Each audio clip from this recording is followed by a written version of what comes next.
I went to Letchworth Grammar School, which actually was a very good school. And teachers had all been there a very long time. Some of them had taught my parents. Did the entrance exams, which I did in the 7th term. So you have 2 years of 6th form, and then I stayed on an extra term. And the teachers were really good. They put on extra lessons for the 4 of us. A thing that probably really clinched it for me was Churchill had a 6th form visitor scheme in those days. And that meant I came for a weekend when I was in the lower 6th form. And I spent a whole weekend here and had somebody looking after me, and we cycled into town and went to lectures, and it was a very natural choice to apply here afterwards. That sounds lovely. I was applying during COVID, so Oh. so I'd never been to Cambridge. I didn't really know. I had to base everything off of just what I could read online. So I went to a private school in Bulgaria. I actually reached out to the Bulgarian Society here, who did a mock interview for me, which was very, very helpful, and I'm very grateful to them for that. But how I chose Churchill was based on the map. I saw where my lectures would be, and I kind of went, oh, this is the closest college to William Gates over there, which I assume your lectures weren't there, though. No, they were right in the town centre. In the tower that's in Corn Exchange Street was part of the computer lab, and the rest of it was inside the new museum site. So the lectures were all there. We had some there first year, but most of them are over there on West Side now, that I think is relatively new. So I saw that they'd be there, and I thought, oh, I want a college that's relatively close to lectures. And also I didn't want a college where there would be a few more computer scientists than just 1 or 2. I wanted to think there'd be more people I could talk to and potentially study together with, and just maybe just be friends with, you know? So Churchill College is the biggest college when it comes to computer science cohort size. There are 11 of us in my year, which I thought was very important as well. So based on those 2 choices, but I had never really been here, never seen it. I saw some pictures and I thought the lawn was beautiful, but it was more of a practical choice, really. But I'm really happy with my choice, so it worked out for the best. Yeah, good choice. Yes, it was in my day, there was no West Cambridge site, but in my 3rd year, when I was still doing physics, the physics lab opened there. So suddenly there was a change. You just had to go over there rather than to town. I don't go into town much. I mean, I prefer, there's so many people in town, so many tourists, especially on weekends. I'm happy in my bubble here and there. People here have been lovely. It is 70% STEM, so I would say most of my friends are STEM, but I feel like that would occur naturally, even in other colleges. But you tend to kind of gravitate towards people you sort of see around your lectures as well, and people, for example, I have some Natsuki friends who also take computational biology, and they'll ask me about certain programming things, or I did bioinformatics, so things like that tend to overlap in between STEM subjects, and it's been lovely getting to know people who are doing slightly different degrees, obviously, but that do have overlap, because you learn very interesting things. I talk to my maths friends, and it's been really fun getting to know everyone. But on the other hand, you do meet people from completely different degrees, and I do have friends from humanities as well, and that's always fun. But whenever they talk about their subject, I talk about mine, we're kind of like, that sounds cool, but I don't know what you're saying. But everyone here has been very lovely, very friendly. I was coming from an Eastern European country. I was a bit worried about the poshness of Cambridge, if I have to be honest, which was a smaller factor, but it was also a factor as to why I chose not one of those central grandiose colleges. So I thought it would be, just in case, this would be a safer bet. And people here have been lovely and welcoming, and have at no point made me feel like, oh, I don't belong for whatever reason. And I'm really grateful for everyone here. Studying has been intense, as probably every degree is at Cambridge. But as I mentioned, it's really nice having a cohort of people doing your subject, because you can really lean on them and ask them for help. And people have been very helpful, despite the fact that it's a curve and we're technically in competition with each other. I've had people sit down with me for hours trying to explain something to me, and I'm really grateful to my computer science friends for that as well. And Churchill has a society which I'm more involved in this year. It's called Churchill Casino. It's a student-led casino, so it's not real money. The venues that hire us pay the society, and then that goes to charity. So everyone, the students who volunteer to work as croupiers and dealers, they do it for free, but it's just so much fun. And you meet other people there as well. I'll be working 2 Mayballs with Casino, which is really exciting because you get to also enjoy the Mayball while experiencing just hanging out with friends and doing some work. I had a very easy introduction because, as I said, I'd been to been here as a sixth form visitor, which is actually 3 years before I came up. So I knew my way around the college, and I actually knew 1 or 2 people who'd been on the same weekend that I had earlier. So that was a very easy breaking into the first few days. My experience is exactly like yours. Everybody here is very friendly, very helpful, very welcoming. So it was a delight living here. And of course at Churchill you get to live in college. Most colleges in town you don't. And because it's a bit remote, probably there's more of a community because people tend to be around in college. The thing I particularly liked is in the dining hall, you sit down in a random place and you're sitting next to somebody you wouldn't normally meet, and you find out something about their subject, or they have a view on what you're doing, which from a completely different angle. I was doing photography at the time. There was a college darkroom. It's probably not there anymore. Just behind it was between the Wolfson Hall and the archives building in that corridor. And that was brilliant because I'd never had that before. It was always set up so you could go in there. You could do an hour of developing pictures. Hunting, of course, in the summer. A few other societies. A lot sitting around in people's rooms, talking philosophically into the early hours of the morning. All the usual things, I think. Yeah, especially when the weather gets better. It's lovely just to be sitting around outside.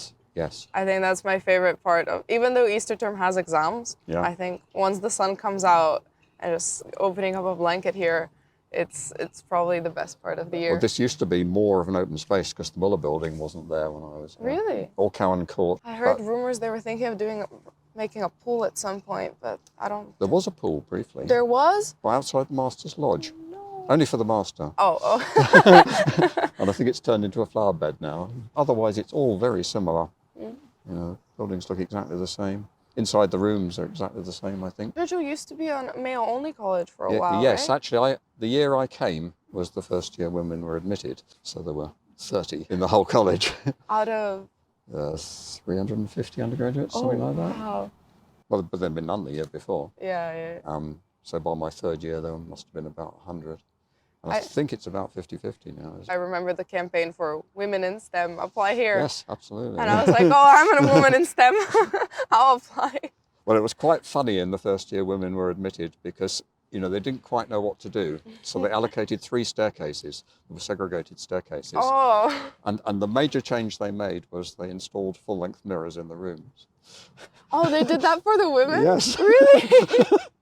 That's so funny. Men don't need full-length mirrors. Of course not, no. All their worries just evaporated because just none of that really mattered. Yeah.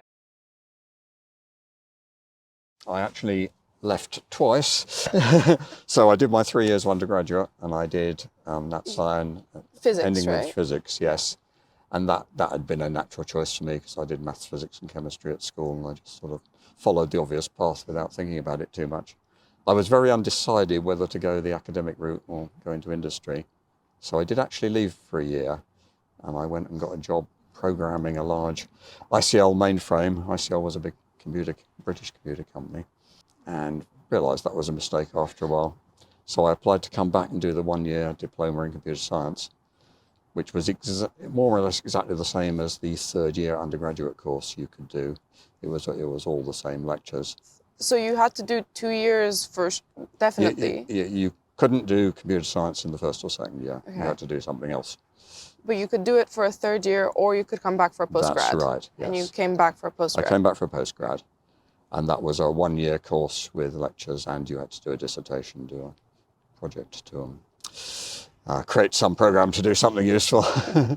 And that was very good, because there were only 20 of us on the diploma course, and we had a room in the town centre that was ours. I'm sure this doesn't happen anymore, because there won't be space for it. So that was a kind of social centre in a way.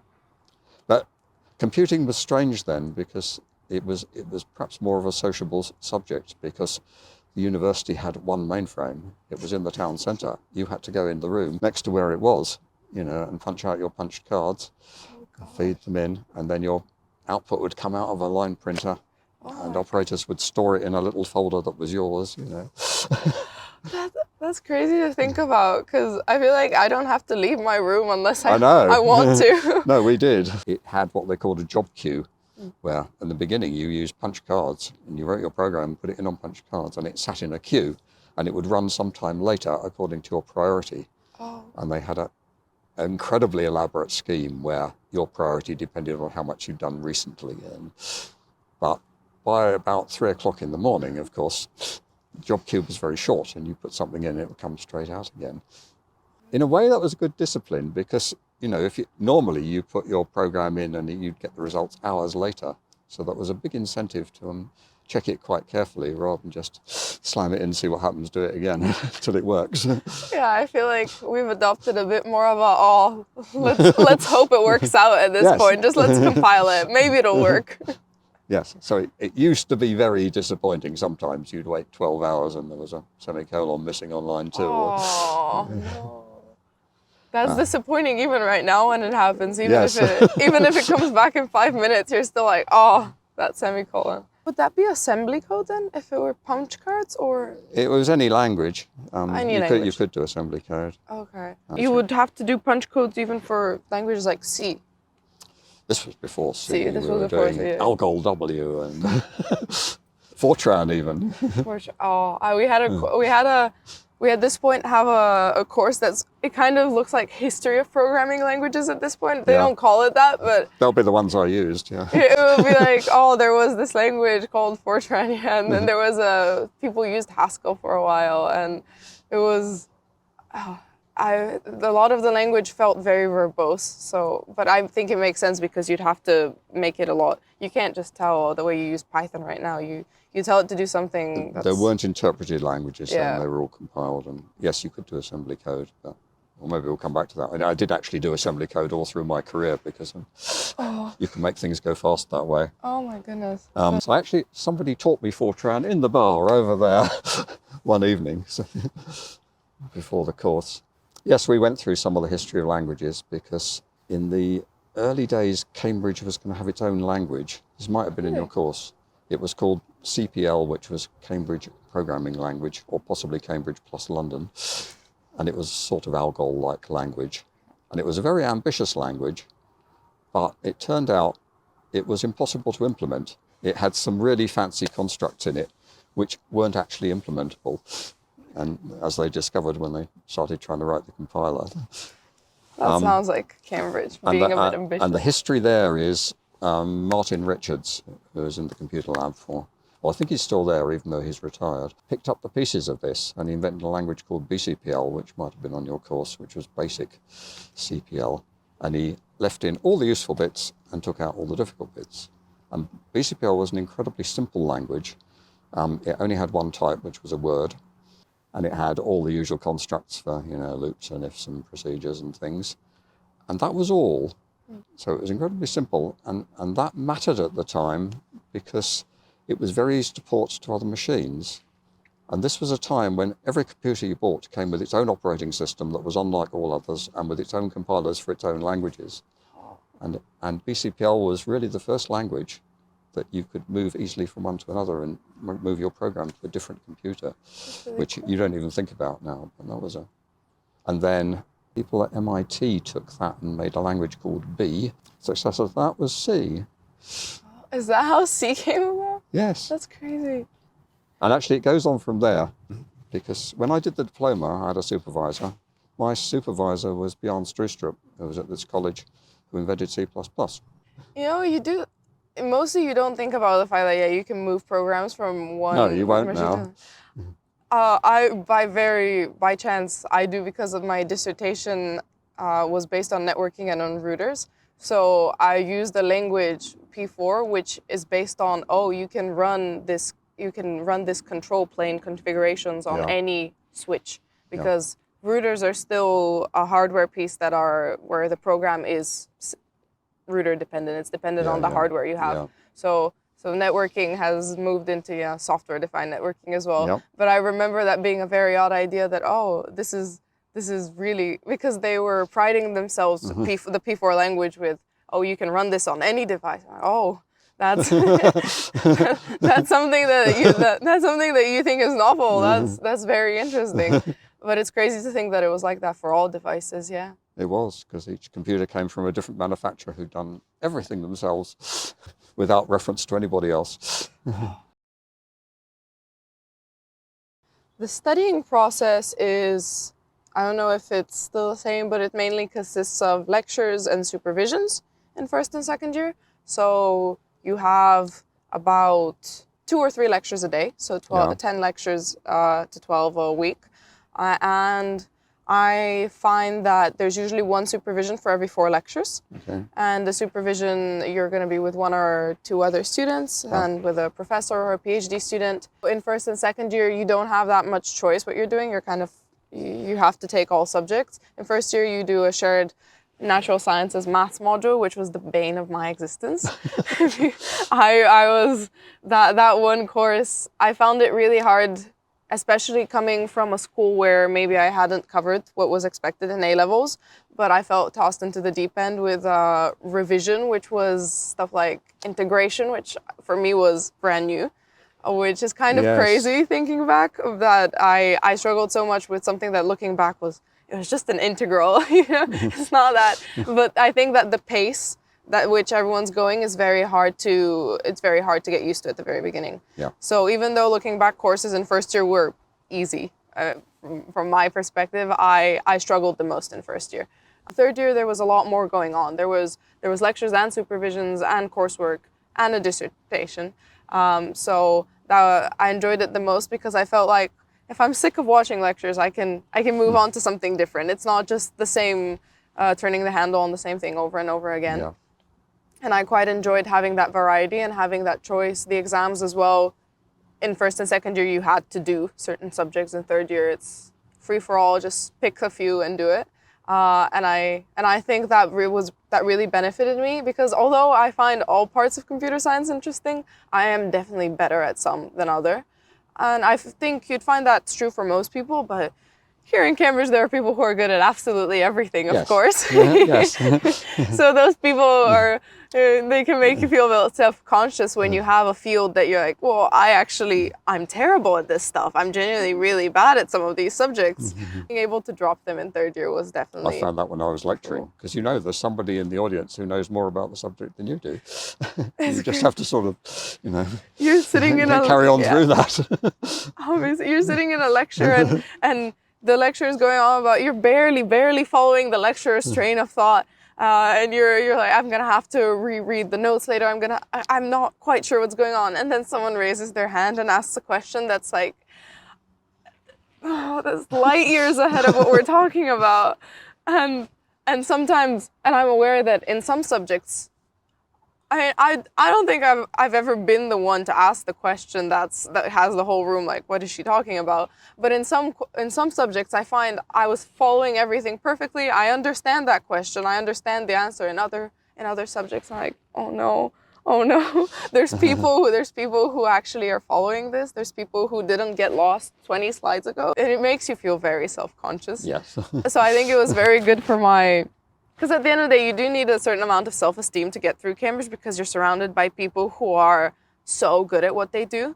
And you need to be confident in yourself. You can't let that get to you. Yep. And in third year, when I could select my subjects, it was a lot easier to do that because I could drop the ones that made me feel like I don't belong here, because you always feel like that at first. You're like, oh no, what am I doing? And the dissertation was fun. And next year, I think in part 3, if you stay on, you don't even have exams, you don't have lectures. It's all coursework and dissertation. Yep. So if I am here next year, I'm looking forward to that. Just not focusing that much on memorizing things, but more working on things and programming and getting a better feel for just for, I guess, more of a career perspective of it, more of a practical part. Yeah. Because as crazy as it is 3 years in, I still don't feel confident coding. I'm still not sure I know how to program properly. You never stop learning that. So. That's true. That's true. You never do. I feel like a lot of other universities focus on more of the industrial aspects, so they'll have you churning out project after project. And for example, in my internship last year, I was surrounded by people who just sat down and immediately started coding. And I was like, oh, I mean, I understand the theory behind it, but I'm not quite sure how to apply it, because here in Cambridge, they don't focus that much on specific languages. I find they focus on general theoretical approach to how you how you build a good project, how you build a good program, how you make sure there's no errors. But I don't really know any specific languages in depth when it comes to actually programming in them.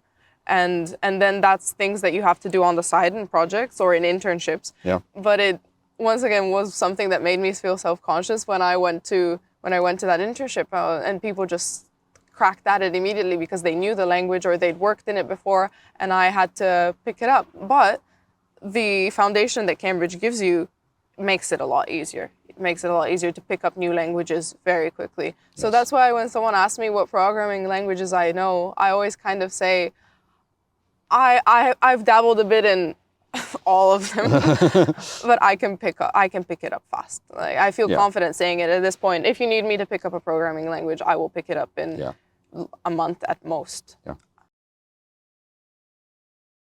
does actually teach you to think, because you get so used to breaking down some problem into the steps you've actually got to take to solve it. Yeah. And that applies in general in everyday life as well. Still do a bit of programming. And I've volunteered.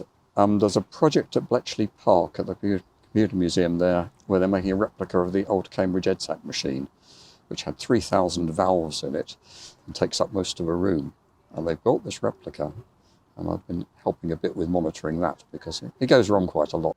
When it comes to why is computer science important, I always find that question very hard to answer, because I either end up doing a very gross generalization, which is, well, I mean, they're everywhere, right? Yeah. But at the end of the day, that is the truth, that they are everywhere and they're used for so many different things. And I think that's another reason why I don't know what I want to do yet, because computers, you really can do anything with computer science. You can go into music, you can go into archaeology, you can just do programming.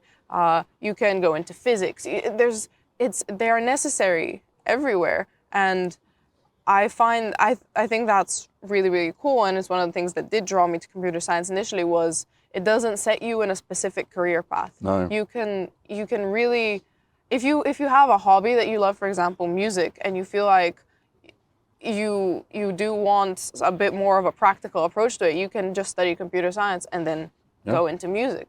You can go into any field that interests you.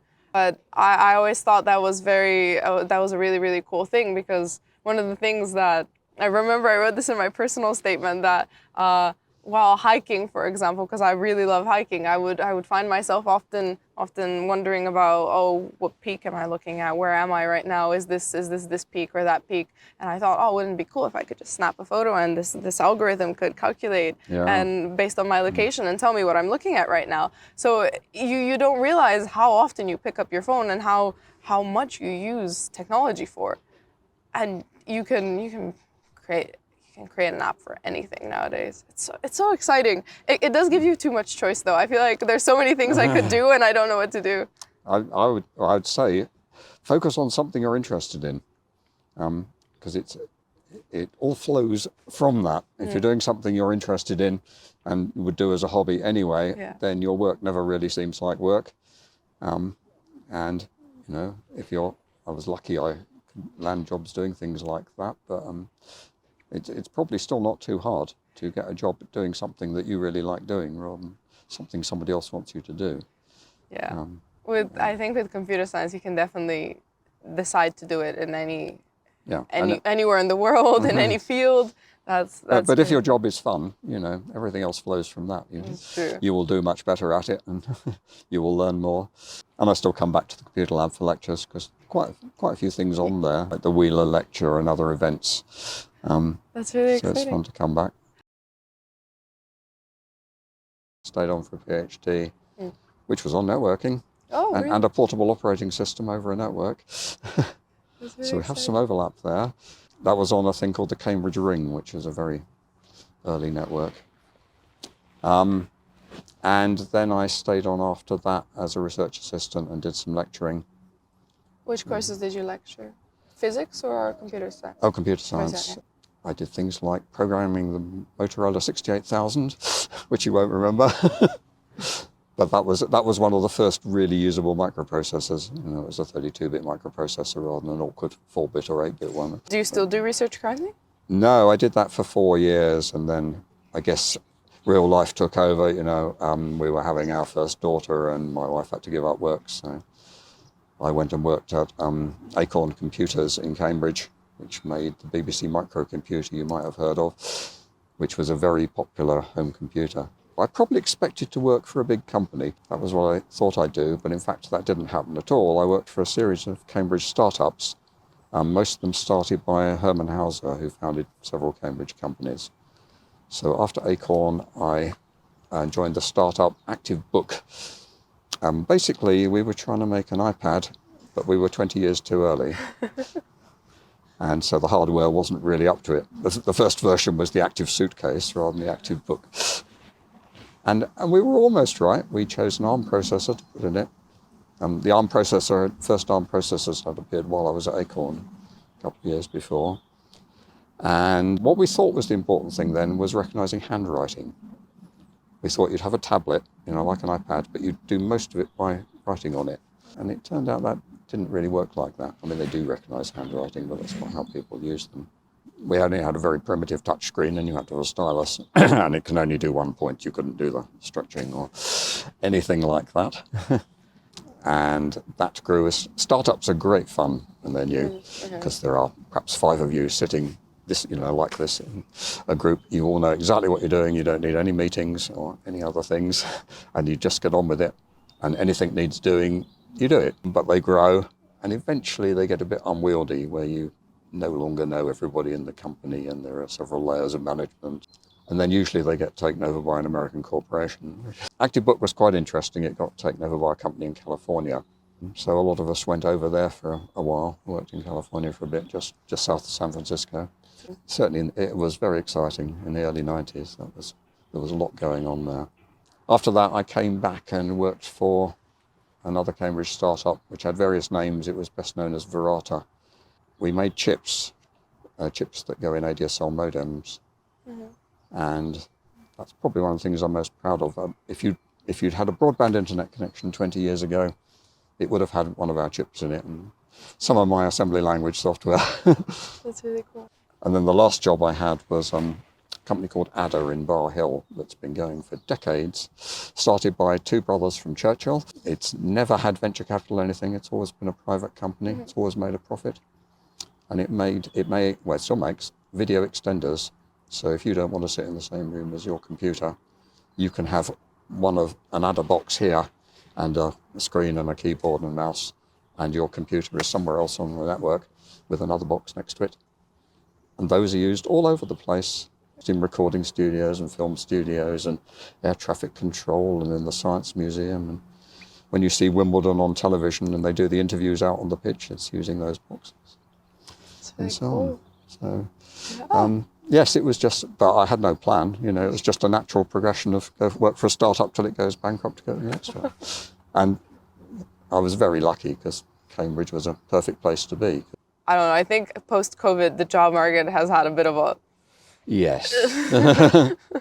But it's still obviously a lot more manageable for someone who's holding a Cambridge degree than someone who is coming from a different university. And at the end of the day, that is one of the reasons why people do want to come to Cambridge, because of the doors it opens for you and the connections you make, and hopefully, the degree, the career path it sets you on afterwards. Growing up, the idea of Oxbridge was this mystical place that, oh, the moment I get in there, it's smooth sailing. And although it does make it easier, obviously, being here, it's not like people are lining up to give you jobs. You do have to put in the work despite having the name behind you, but it does make it easier and it does help. Yes, it's a helpful environment. And I think, I don't know if it's still the case, but a funny thing about computer science is a lot of people have taught themselves the important stuff. You know, you learn certain basics in lectures, but actually a lot of what you learn is by doing things and getting them wrong and doing it again.